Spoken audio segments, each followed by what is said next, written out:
Hello, welcome back to Janus Academy. This is our ongoing series on history of art. Generally speaking, we are doing introduction to history of art. With 52 or perhaps 53 lectures, we'll see how it ends. And we are talking today about the sixth entry in our course. This is dedicated to Venus of Lespugue.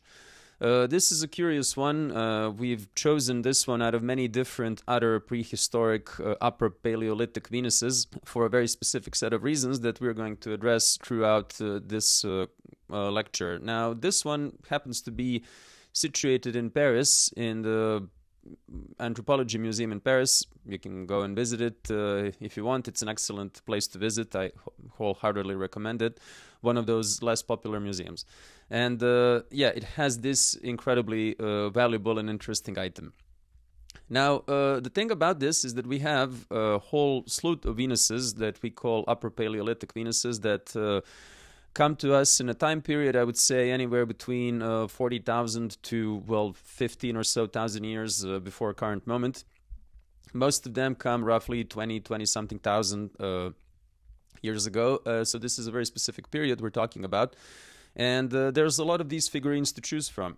We've chosen this particular one. Now, the reason why we did was that it was most explicit in its sensual nature and its communication of, senses and communication of eros.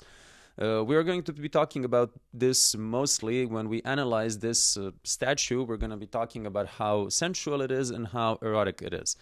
Now, there was a pretty vast choice of other possible Venuses that we could have gone with. Most of them happen to be, similar in one main aspect, and is that most of them tend to have very explicitly and, again, sensually made bodies with little to no face. This is quite interesting. I would argue most of them or all of them that I was able to see, if we are talking about these, again, Upper Paleolithic ones, and except for one, and this is Venus of Brasempouy, because this one, strangely enough, is just a face, fairly well done face, whereas the other ones tend to be just bodies with heads and some sort of a substitute or stand-in for a head or something that is, let's say, a honeycomb or a beehive instead of a head. This is one of the interpretations of a very famous Venus, possibly the most famous of them all, which is Venus of Willendorf.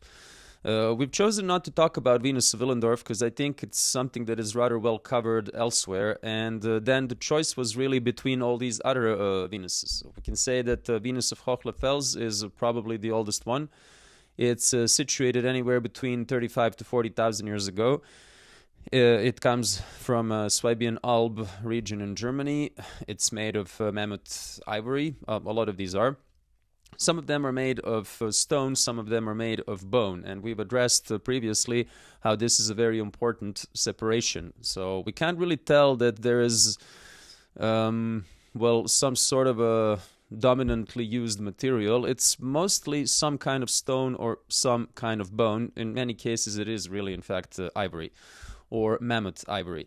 It is quite interesting that out of most materials these are made of, we see these two happen the most. And we've discussed previously why we think these are so symbolically important, why these particular materials speak to us the most. One having to do with organic life, or life with a capital L as such, if you will. This is, of course, bone.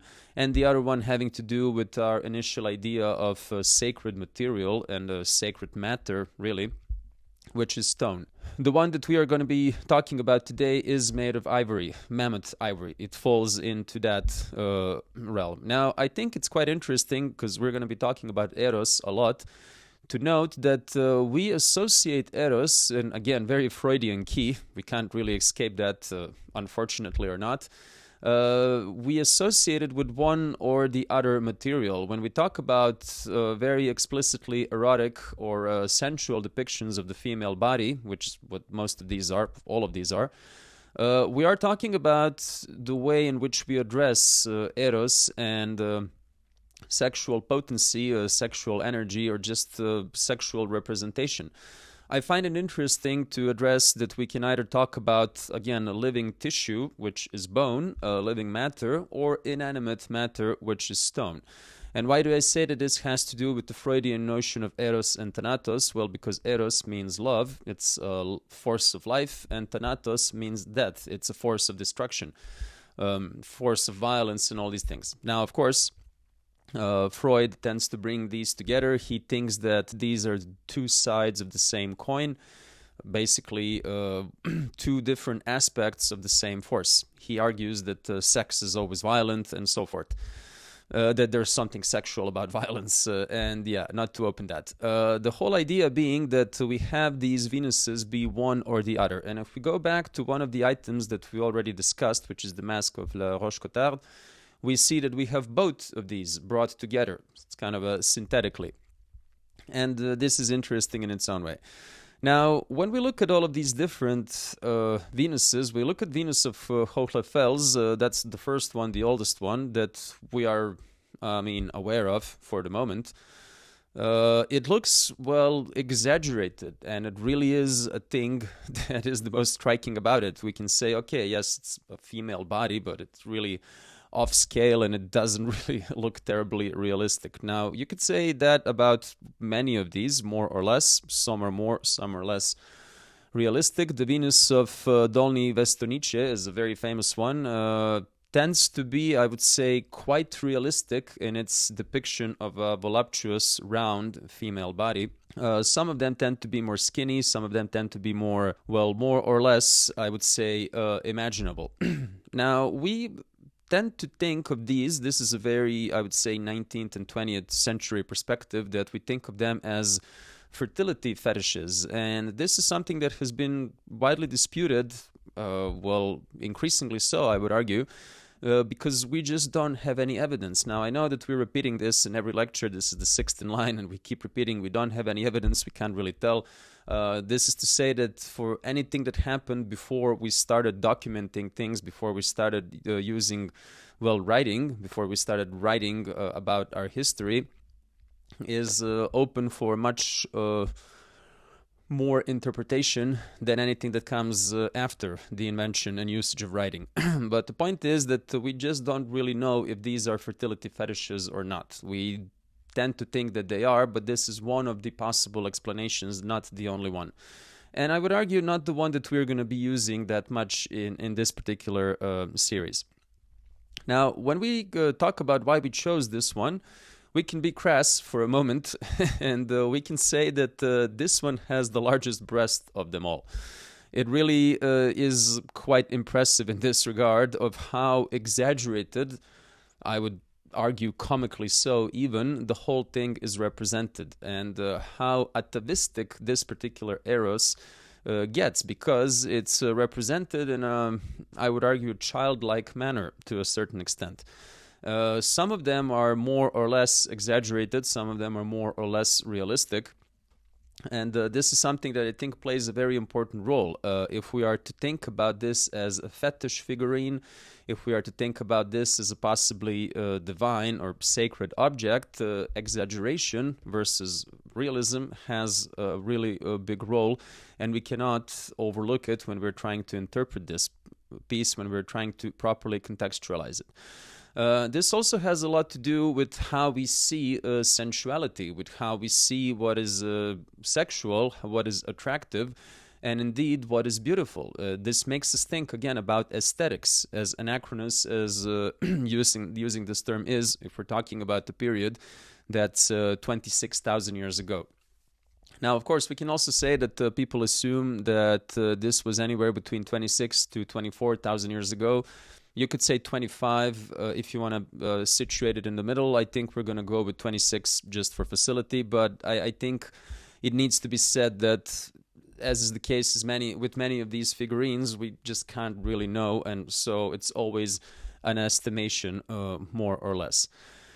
Now, I want to go back to why we use the term Venus already. We have mentioned a couple of times that it's this appellation that comes from the 19th century, and that the general idea was that we tend to call female figurines Venuses, and this is still the case, of course, as it was said before. But I want to precise it a little bit when we start talking about it here, because we are talking about the first Venus that is decidedly human, that is recognizably human, and that has, well, this kind of sensual presence. We were talking about Venus of Tantan, and we were talking about Venus of Berekt Ram, and those were, well, not upper Paleolithic. They were many hundreds of thousands of years in the past, and they just don't belong with the same chronology, and they're just not as openly sexual or explicit. So let's say that for the purpose of those statues, it was enough for us to tell, okay, they're just women, and Venus figurines are women. But when we're talking about this particular one, we need to extend this explanation, and we need to, well, make it a bit more detailed. It's not just a woman. It's a woman that is rendered in a very explicit manner. So this is something that was called the Venus impudique, which means like an immodest Venus. I was looking for the appropriate translation of impudique. Pudique is more like shy to a certain extent, anything that you could situate between modest and sexually conservative and shy. So it's kind of in that direction. And so Venus impudique would basically be, rather than immodest, I would say shameless to a certain extent. Of course, this is very Victorian. It fits right well with that period. It's a very bourgeois, cold, distant view of human sexuality. There's a lot of implicit value judgment when it comes to this. You kind of get the point. We don't have to really go in that direction. It was a definition given by Marquis de Vibray, who was an amateur archaeologist, and he discovered a very specific Venus that was then called Venus impudique. And it's from that particular one that we started using this appellation and applying it for all the other ones. Now, again, I have to say this has nothing to do with the cult of Venus as such, Roman goddess of beauty and sex. It's a whole other thing. These come way before any kind of cult of Venus could really emerge. The whole idea of appellation is that it was contrasted to Aphrodite of Knidos, which is basically a depiction of Venus hiding her naked body. So this would be a pudique Venus, so shy or gracious, I guess, or graceful. The Venus that I would say is a bit paradoxical in this regard. If we're talking about the goddess of beauty and the goddess of sex, you don't really imagine a goddess of sex being terribly shy. Again, not to open that whole can of worms. There was this idea, well, of kind of a contrast, this somewhat vulgar Venus versus to a decent Venus.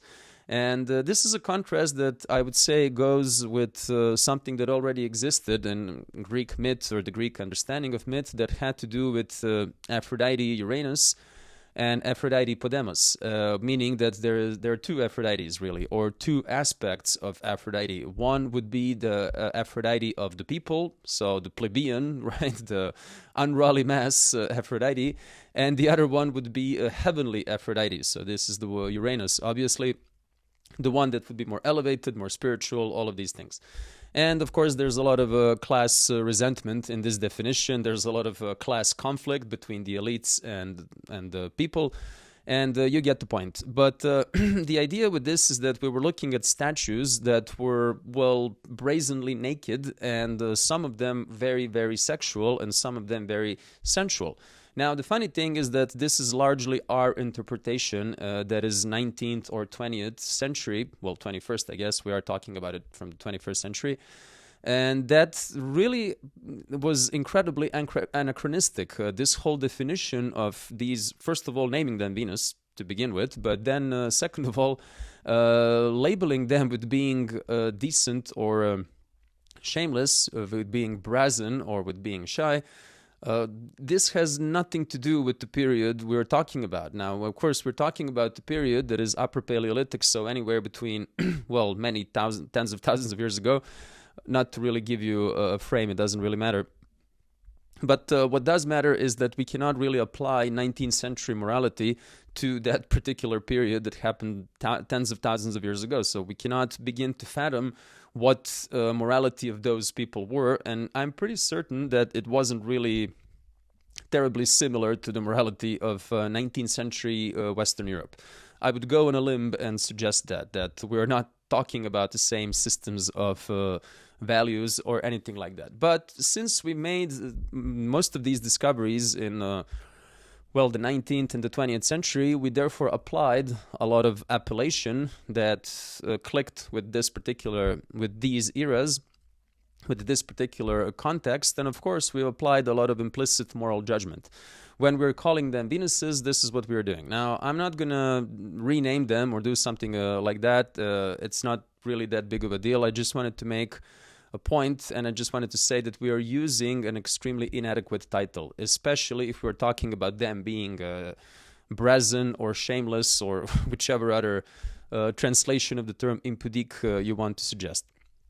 The whole point is that we see eros of these figurines as important. We see them being sensual as important. But again, although we are going to spend most of this lecture talking about eros and talking about how sensual these are, they may not be at all. They may be something else entirely, because they came from a completely different world. They came from a completely different kind of people. I mean, this is the period when we have the flourishment of the Cro-Magnons. They had completely different idea of the world, one that we cannot fully properly reconstruct. This is an important thing to say. We can only be aware, or at least I think I can only be aware, perhaps there are people with greater imaginative capacities that can and should endeavor in this, but we can be aware of our limitations, and we can be aware of our own chronology, and we can be aware of the fact that we are looking at this from a specific point of view that comes from, well, a specific era with all its characteristics and idiosyncrasies. We can then perhaps try to unlearn a lot of the things we know about this period and try to properly understand this. It is important to note that we are talking about something we label as Venus, and we are talking about the Venus with the largest breast of them all. Now, you could say that looking at breasts in a female figure, you are applying a certain level of interpretation that, again, is bound in our own idea of morality.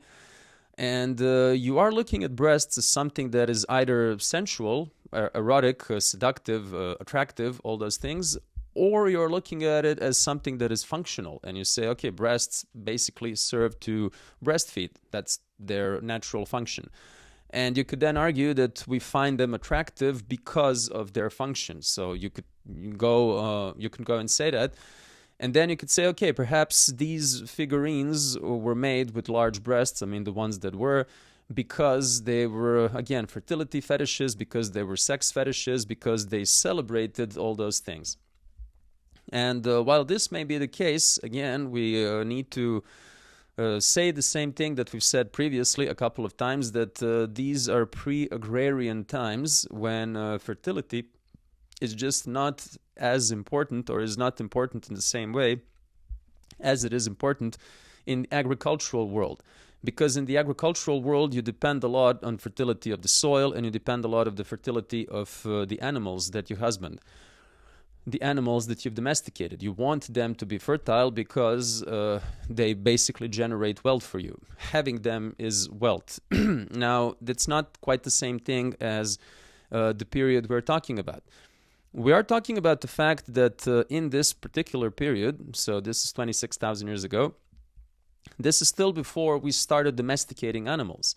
We would only start domesticating dogs. To my knowledge, this is the first animal we domesticated. Well, the wolf really then became a dog.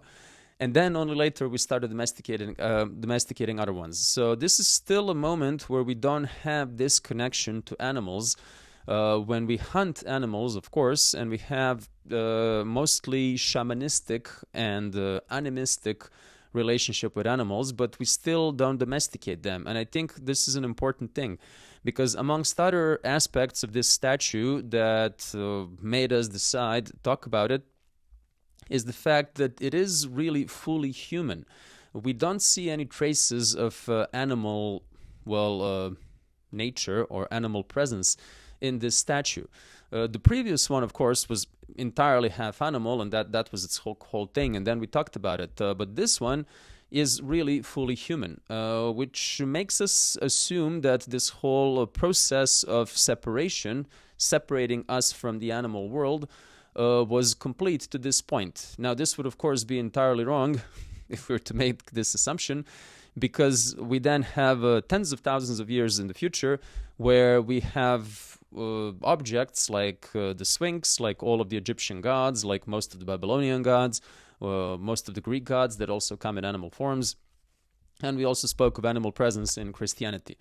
Christ being the Lamb of God, for example. Now, the idea is that we don't really have this linear view that we are completely done with separation from animals, because it's more cyclical and linear at the same time. Perhaps we are done, but this is by no means the final stage. We constantly lapse back to it. And if you think about even contemporary times, there are such things as neo-shamanism and neo-paganism and the, animal worship cults all over the place, and this whole idea of theriomorphic divinities, or, I mean, not to get into all of that, but our connection with the animal world stays strong.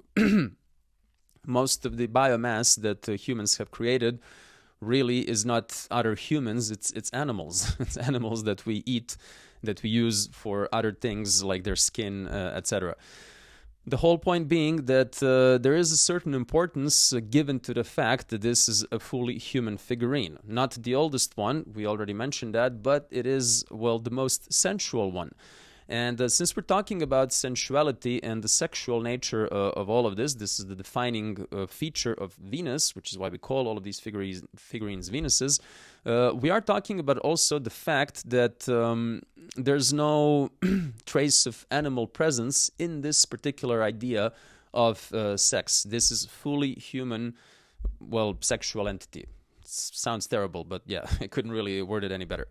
And this idea of being shameful or shameless is something to do that largely exists in the human world. Now, when St. Augustine writes about these things, he says that even animals, if they can seek shelter, they prefer to hide when they copulate. But as we know from real-life examples, this is not necessarily the case. We've all seen cats copulate out in the open, dogs doing the same thing, I mean, many other animals. They don't necessarily have the need to hide themselves. They don't necessarily wait for the nightfall, which is when humans prefer to do it. So, or so I'm told. The whole idea being that this notion of shame that was obviously very important for people who labeled all of these statues as Venuses was of certain importance, whereas we can't really be talking about this in the animal world. But then again, this doesn't belong to the animal world. It doesn't really touch on the animal world. This is a fully human figurine. And shame has a lot to do with the notion of sex and sexuality. If you think about the biblical example of this, what is the first thing that Adam and Eve do when they taste the fruit of knowledge of good and evil? Well, they come to discover that they're naked, and then they are ashamed of their nakedness, and they cover up their nakedness. And this is how God understands that they've sinned. It's like, who told you that you were naked? But not to get into that one. We could say that this is kind of interesting, that this whole notion of shame comes from the 19th century, comes from France, that is supposed to be a secular country that has done, incredibly important political and cultural, actions, sets of actions, so as to remove itself from the church morality and from the Christian morality and trying to create a secular state and all of that. But this kind of morale still persisted. And it persisted in all the ways, in all the places where it shouldn't have, like archaeology, for example, where you're trying to interpret something that happened 26,000 years ago, and you apply your own values and judgments. But the point is, since we're talking about the shame and sexuality, we can say that this particular statue does have a lot of volume when it comes to her body. She's very curvy, very round, with the completely exaggerated primary and secondary sexual characteristics, balls upon balls of fat. And we need to say that this one doesn't really have a face. It's well, she has a head, of course, but not a lot of face. I mean, not at all. And this is interesting. When you look at a lot of these Venuses, as we said, except for one, that's like not a lot of face and a lot of body. Now, perhaps this is something that has to do with the importance of womanhood. Perhaps it's something that has to do with reproduction. Perhaps we think that bodily characteristics are more important for reproduction, they have more to do with sexual attractiveness, like let's say wide hips or large buttocks or exaggerated vulva, exaggerated genitals in general, exaggerated breasts, of course, which is the case with some of these Venuses. And you could argue that a head or a face don't really have a lot to do with it. Again, an assumption, but something that is important to address. We go back to this whole idea that body is more important than the face. We kind of stepped away from it when we were talking about the Lovenmensch, where we had a face very well designed and very well prominent, and now no more face, which is the case with a lot of these Venuses. It's really how we perceive the importance of the body versus the importance of the face. And if we're talking about the importance of curvature and the importance of, well, the voluptuous, the erotic nature of the body, the attractive nature of the body, this is something that we're talking about.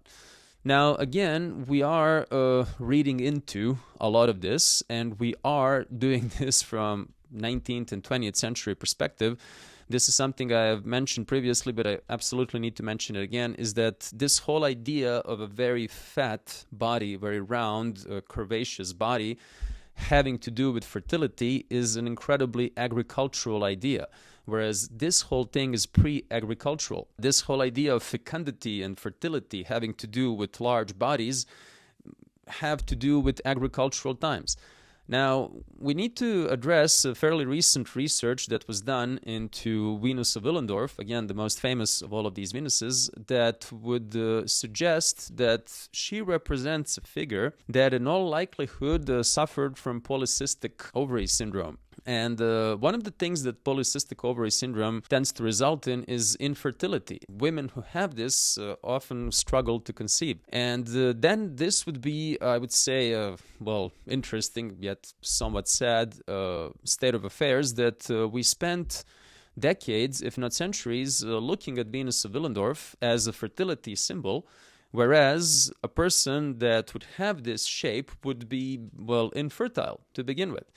And analysis that were done had to do with her very skinny arms, with her, again, exaggerated curves, that would make us understand that this supposed symbol of fertility actually is infertile, so as to invalidate this whole point, or to make it absurd, or to make us think about it further. Now, you could say the same thing, or a very similar thing, about Venus of Lespugue, the one we're talking about now, is that her huge curves would probably not speak of a very healthy individual who would then be, well, fertile, because her body really is not that realistic. Now, we're going to come back to that, like how much of her body we are familiar with today, because she was terribly damaged when she was discovered, and this is something that is of certain importance. But before we do that, I would like to just briefly describe the item in question. It is roughly 6 inches tall, which would make her anywhere between 14.4 and 15 centimeters of height. So again, very small. I think it's like this big. Very small item, not terribly wide, not terribly thick, that is transportable. That is, again, one of those very small fetishes. And she is made out of mammoth ivory tusk. Now, this is an important thing, I think. It's an important thing to suggest that she is not only made of mammoth bone in general. She is made out of tusk ivory. Why is this such a big deal? Well, tusks are an offensive and defensive aspect of a mammoth's body. They tend to be quite large, quite impressive tusks. They are a tool and a weapon. And if you think about a mammoth, or if you think about an elephant, really, they are formidable creatures. They're very large, they're very powerful, they're incredibly fast. We don't really think about elephants being fast, but they are. And yes, sometimes unstoppable. The whole idea being that this formidable creature has, well, great offensive capacities. Tusks are very dangerous as weapons. And it's this whole idea of aggression that was, well, sometimes aimed at humans, especially if we were hunting the mammoth. Then they acted as defense against the humans, but sometimes also as an attack. This idea that we're going to make a female body out of something that is offensive, an offensive weapon, and something that can very easily be deadly to the said humans is, well, quite interesting. It takes us back to this whole Eros and Thanatos business, where we were talking about this when we were talking about Masque of La Roche-Cotard, that it's not just a bone standing for death or life, because it could stand for both.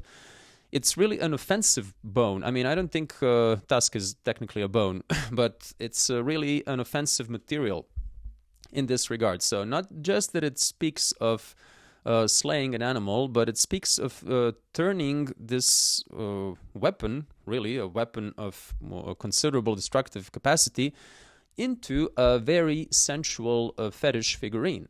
Now, this tells you that sex as such for these people is dangerous. I mean, an incredibly dangerous affair. And then that takes us back to the story of birth of Aphrodite that we already addressed. The fact that Aphrodite came from severed penis of Uranus, god of heaven, and that she was basically molded by the waves, into her current state. It's this idea that severed penis was turned into a goddess of sex.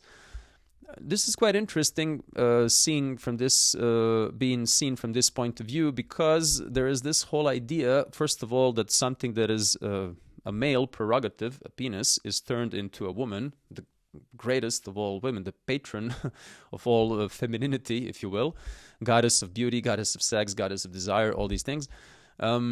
But it's also to tell us that if you think about this whole affair in Freudian terms, really, and you're thinking about this whole Freudian business of sex always being violent and violence always being sexual, and sex and power and violence and whatnot, you are thinking about penis really as an offensive weapon, as a penetrative weapon.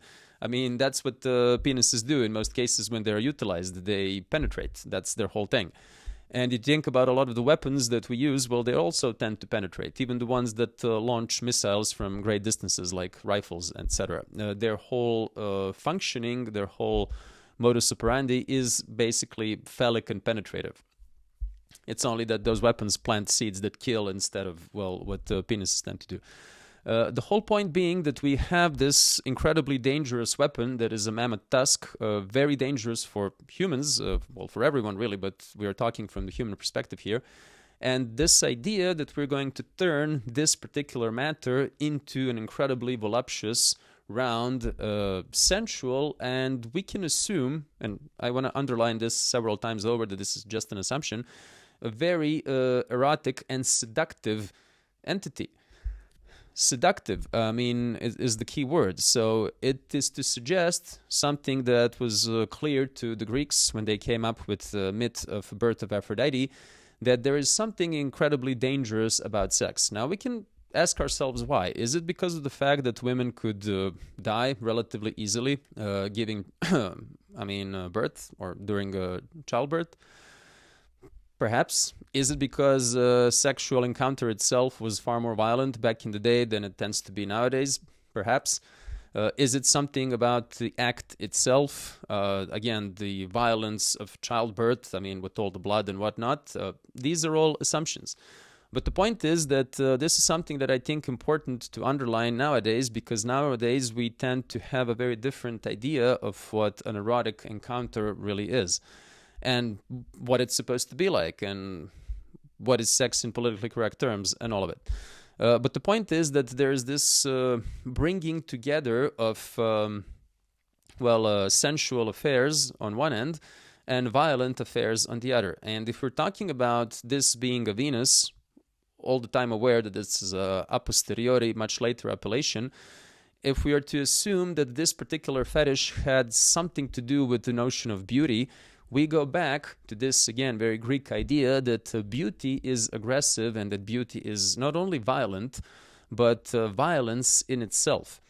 And this is really interesting if we look at all of these other Venuses, that again, we have chosen this one so that we wouldn't talk about all of them, so that this wouldn't be a 300 lectures course. We had to, summarize a little bit. And this is a very important part of the story, just the material out of which it was made. And I think what goes well together with this whole aspect is the fact that she was damaged when she was discovered. That when people were digging in this cave where she was discovered, basically hit it, I think, with the pike, and then basically broke it almost in half. So when you look at the statuette now, you can see that there's a massive dent in it that was sadly not reconstructed. And we can therefore say that we have a certain idea of what Venus of Lespugue is, but it's not entirely accurate. It's not really entirely all there. This is a sad state of affairs. But it's also something that is quite important because it tells us about, the dangers of discovery or dangers of being discovered. It makes you think about a lot of archaeology as it was initially done and how many incredibly valuable items were destroyed, especially around Egypt and generally the Middle East, because early archaeologists were mostly looking for monumental, spectacular, amazing stuff. They looked for either, objects of great value or noble materials and whatnot. So they would basically go through small, tablets or applied art objects or all of these things that are incredibly valuable in reconstructing that particular period. But we really didn't care because we were after, great, monumental, impressive stuff. The 19th century was incredibly destructive in more than one ways. But back to this point. This whole thing about damage and discovery also has something to do, and I would just tangentially briefly mention this, the whole idea of noble ruins, of beautiful ruins, rather. This whole notion that an object, or a work of art, if you will, is only truly beautiful if it's damaged, that it's only truly meaningful and, noble if it's damaged, because damage speaks of age, it speaks of, being weathered by time. The idea that it's a complete work of art once that is in a state of ruins. And we've given an example of this talking about the Colosseum, Circus Maximus in Rome. We're not going to repeat it now, but just it's an important thing to mention it while we're talking about this particular item because it is in the state of, being incomplete. Not entirely the state of disrepair, but to a certain extent. Now, there's another thing I want to address here, and it is something that is incredibly important for the influence that these objects, these Paleolithic figures, exerted on the 19th and especially the 20th century. We've mentioned before how incredibly influential some of these fetishes were to people that were one way or the other involved with primitivism or neo-primitivism. People like Modigliani, like Picasso, like Brancusi, that they were absolutely enamored with these fetishes, and they were absolutely all about finding what was essentially human, trying to understand what was essentially human that would come before not only the Industrial Revolution, but also agrarian revolution. So they thought that these two things, especially the Industrial Revolution, were taking us further and further away from what genuine humanity was. And for them, art needed to be able to communicate what was genuinely human. Art was about communicating, humanity. And this is what they wanted to rediscover in a way, because the dominant impression, the dominant opinion of their time was that this was lost, and it was gradually all the more lost with the progress of technology. This, of course, takes us back to this romantic idea, very popular in Romanticism, that we have removed ourselves from nature and that the further we go in this process of mechanical industrialization, the further we remove ourselves from nature still. Therefore, all of these artists sought to bring us back to nature, and they were then fascinated by these, prehistoric, pre-civilization, certainly pre-agricultural fetishes and figurines. In this particular regard, what is really important for us to address when we're talking about Picasso and how he is connected with this entire context, we are talking about this meeting of abstract and figurative, or if you want it said otherwise, abstract and concrete.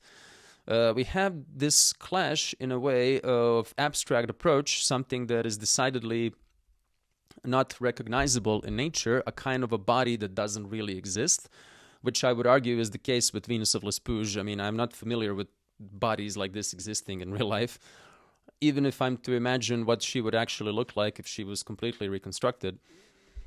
And on the other end, the bodies that are realistic, depiction of bodies that is, well, realistic. Because some of these Venuses are quite realistic. I mean, they look very imaginable. They look a lot like women we've seen, here and there. And this is a very important thing because we're talking about the function of the abstract. We are talking about the function of something that is by definition outside of the material realm of existence. Now, when it comes to Picasso, of course, a lot of it is about sex and a lot of it is about sexual potency and sexual energy that drives everything. He would, with his own art, think about these things, or rather paint or sculpt or whatever, with these things in mind, and he would see this meeting of concrete and abstract as basically a transitional process, which, if you remember, is the same way we were talking about the sacred, like this meeting of life and death, this transitional liminal state where we are kind of on the very borders of our perception. A lot of people see art in these terms as well, that we are kind of outside of the realm of the known, or we are on the edges of the realm of the unknown, and we're trying to look further into what is the great unknown. And the whole idea with this being that we have these fetish figurines that if they represent the sacred, or if they are truly idols and, well, fetishes, they speak of the otherworldly and they speak of, well, other dimensions. They are conduits towards, well, other dimensions in a way. And for Picasso, this is one of the functions that these would have. This is one of the functions of masks, also terribly important for his work. The whole thing being that we look at this confrontation, in a way, this dialogue and also dialectics that exists inside this body, because it is realistic to a certain extent, but it's also very, well, unrealistic to a certain extent. It's basically a female body seen as a battlefield between these two concepts, between the abstract and the concrete. And then you can take, well, all sorts of interpretations out of this. Why is this battle being fought? Which principle is winning? In which direction it's all going? It's something that we need to address. And I also want to address the fact that we are talking about, again, I want to underline this for the nth time, that we are talking about the pre-agrarian eras. Now, why is this such a big deal? Well, if we're talking about the Neolithic agrarian revolution, we said that it had to do with, well, the period that begins either 12,000 years ago or 10,000 years ago. Let's say 12,000 years ago is a legitimate rough estimate. But we're also talking about the fact that while Neolithic agricultural revolution came from the Fertile Crescent, people settled in that region a bit before. So it's not like people came to the Fertile Crescent and invented agriculture right away. It took them a couple of thousands of years. Current estimates, at least the ones I'm familiar with, argue that people moved to the Fertile Crescent roughly 20,000 years ago. So this would mean that it took us roughly 8,000 years to figure out how plants work and to, well, invent agriculture, which, again, is not that much time if you think about us using the Acheulean hand axe tool for 1.5 million years. I mean, 8,000 years, that's pretty good. We are talking about time that is accelerating, and this is a really big topic that we may address on another occasion. But the point is that if we're talking about this pre-agrarian eras, this is really, well, a couple of thousands of years before the people would make first steps towards agriculture. And this is an important thing to address because we'll be talking about a lot of Magna Mater cult in lectures that are to come. And we'll be talking about how agricultural those are. And then there we'll also see, curvaceous, generous women, in most cases surrounded by beasts. So then, again, we go back to animals and their sacred role in all of this. But for the moment, this is really not the case. So we have to say that there's a clear connection between these Venus fetishes that are Paleolithic and the Magna Mater cult, which is Neolithic. So we just have to make sure that while there's a connection, there are also things that clearly and neatly separate them. Now, we are talking about 25,000 years, 26,000 years in the past. So this is already the period where we can start talking about cave drawings. The next lecture is going to be all on cave drawings. So we're not going to open that for the moment. But we are going to say that this is the time when we start using caves more and more. And again, more on that in the next topic, in the next lecture. But for the purposes of this one, we just need to say that caves become more and more important. There's this whole analogy that we can develop, and we probably will, between a cave and the temple, and then later a church, how it's a sacred space. But there's one thing that the cave and temple shared, and the church doesn't really, the Christian church, and this is the idea that you also live in a cave. And many people also live inside or around, well, not really inside, but around temples, because temples early on are entire city complexes. Of course, they house a lot of people as well. Now, this is all before that, but we still have people living in caves, and this is an important thing, because caves become more and more present in what we see as the explosion of early human culture. We see them being the sites of congregation, which is what a temple is to a certain extent, and which is what a church is also, entirely. Therefore, we are talking about us slowly moving towards this moment in history where we are together. We are slowly beginning to, our society is slowly starting to take shape. And the shape which we're talking about is the one that the state, the one of today. The one thing I want to really address here is to go back to this whole idea of sensual nature of this depiction. And I want to talk about its, sexuality, sensuality, and how all these things are depicted as abstract and concrete all at the same time. Now, we can in this regard talk about Eros as both a spiritual and a concretely material force. Now, you could say that if we're talking about Eros, the Greek notion of Eros, it is something that is clearly corporeal. It's love for beautiful bodies, as the definition goes, or love for bodies in general, you could argue. But it's not like a Christian kind of love that is all spiritual and eternal and heavenly. Like Dante writes about it. No, it's a very concrete thing where you lust after a certain body. When Plato writes about it in his famous dialogue Symposium, he says that it begins as a want for a certain body, but then it grows into a want or appreciation of the beauty of many bodies, and then all of the bodies, and then beauty in itself. But it begins, at least, and for many people it stays, as a want for a particular certain body or bodies in general.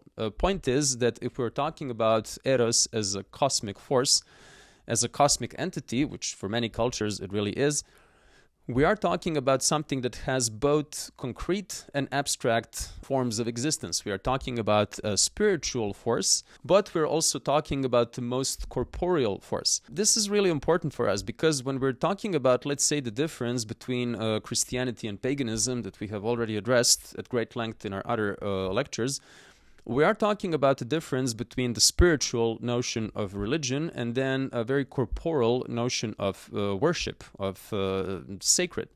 The difference being between Christianity being the religion of the book and paganism being the sacred system of statues, meaning that we situate matter with something that is, worship worthy.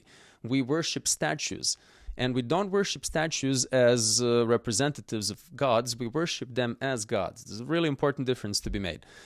The whole idea being that although in this optics as well, Eros or any other divine energy is spiritual in nature, this spirit is embodied in certain objects, be they animate or inanimate. And this is how pagan people look at statues. They look at them as living entities. They are hosts of, well, divine powers that are both spiritual and carnal in this regard.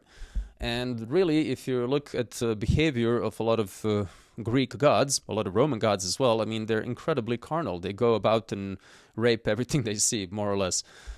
This is really the case. If you're familiar with Greek myth, you know that these these divinities are incredibly amoral and debaucherous. That's kind of their whole thing. The point being that if we go back to this particular statue, we have both of these things present.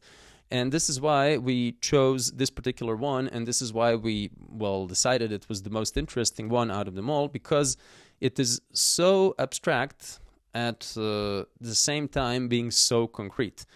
Because it's all secondary sexual characteristics. It's like a lot of curves. I mean, a lot more than any feasible human body can produce. But it's at the same time, so exaggerated that it becomes abstract. We can talk about biomorphism to a certain extent, and this is a notion that we're going to come back to. But we can also talk about this cosmic force of Eros being situated inside, well, these very, very little fetishes. And what is a fetish really other than an inanimate object that is given, living properties? Not to say necessarily divine properties, but that is given soulful characteristics and presence in this regard. So this is like the whole idea of how Eros is a very peculiar divinity or a cosmic power or a cosmic force, because it's so abstract yet so concrete at the same time. Now, we can only assume that this particular statuette had these qualities for the people that made it and for the people that used it. Again, not to go back to the question of, is this just a toy, or is it just, a ritualistic cultic item, or is it, important and divine, or is it something else entirely? Now, I want to also bring the story back to what was such an important feature in the previous couple of lectures, when we were talking about development of humanity and when we were talking about development of tools, and how complex and layered our perception of reality was, how we saw ourselves. And here we also need to address the fact that we are talking about the period when we have fully formed humans, anatomically exactly the same as we are. This is Homo sapiens. And we are well within the 100,000 mark of using complex lingual systems. So these are humans, 100%, no qualms about it. This is also the period of Cro-Magnon, which, arguably is not entirely present as developed as Homo sapiens. But the point is that if we're talking about all of these things, how developed abstract thought is, how developed our perception of reality is, how realistic depiction of something is versus how abstract it is, we need to assume that this is a very different situation than whatever was around of our consciousness when we made the first pebble that we were talking about 3 million years ago. We do not have to assume that there was emerging consciousness. This is consciousness that has already fully emerged and that is already completely with us. That being said, this is a very peculiar statuette because it does betray a certain atavism and a certain crudeness about it. Not just because it's, all, secondary sexual characteristics. It's many layers of buttocks, as it seems, existing one atop another. But there's something to be said about how it was made. And it's something to be said about how it looks as if it was made by a child in a way. Now, why do we say this? Because if we look at this figurine, it kind of betrays the point of view that it was made as if someone was looking down and making a statue of themselves. There's this certain distortion that would basically come from someone who is not an experienced sculptor, but can we really talk about experienced sculptors 26,000 years ago? or someone who's not necessarily terribly gifted in understanding space and shortening and all of these things, but someone who was basically looking at themselves while sculpting, someone that were using themselves as a model, but not looking at themselves in a mirror, but looking at themselves with, well, this particular point of view. And it's really important to say that it all looks like it's an assembly of elements rather than a well-structured whole. And I think that this is really important when we are talking about consciousness, when we're talking about the possible intent, and when we're talking about, well, artistry of this whole thing. Because we can say that the Lovenmensch was an incredibly well-made statue in terms of how realistic it is, how dynamic it looks. I mean, it's really a very strong presence. Whereas with this, we have this whole abstract versus realistic, exaggerated versus strongly present. But there's something to be said about the apparent lack of skill or something that looks to us this way. And this is all the more important if we think about the general context of shamanism and if we think about our relationship with the animals. We have to go back to this idea of looking at animals as being better than ourselves. So perhaps this being strictly human is kind of reduced because we are still in this optics of looking at animals at our betters and looking at us as well much weaker, slower, and all the other physical characteristics that are far inferior with the humankind than with most animal kinds. And this is roughly where we would have to bring this to a conclusion, because we are almost running out of time here. We are almost at a full hour. This is to say that if we're talking about the possibility of this being a fetishistic depiction of the sacred, there is something to be said about it being fully human, but not being entirely well structured, unless if it was perhaps intentional. But then this would open the question of why would it be intentional and what would then that communicate. I would like to bring this kind of together by underlining the humanity of this and perhaps the fact that it is done with a certain or apparent, this may only be apparent lack of skill, is that something that may be the most human thing about it. We are humans because we are flawed, and we are flawed because we're humans. This is what differentiates gods from humans.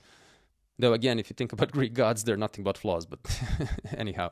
The idea being that we are going to stop here with this now, that the idea being humanity fully represented, femininity fully represented, which is an important threshold and an important step to be made in our further investigation.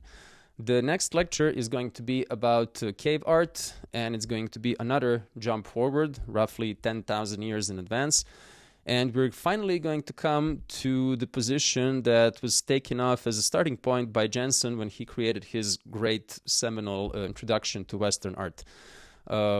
This is all for the moment. I thank you for your attention. I hope this all made sense, and see you very soon. Bye.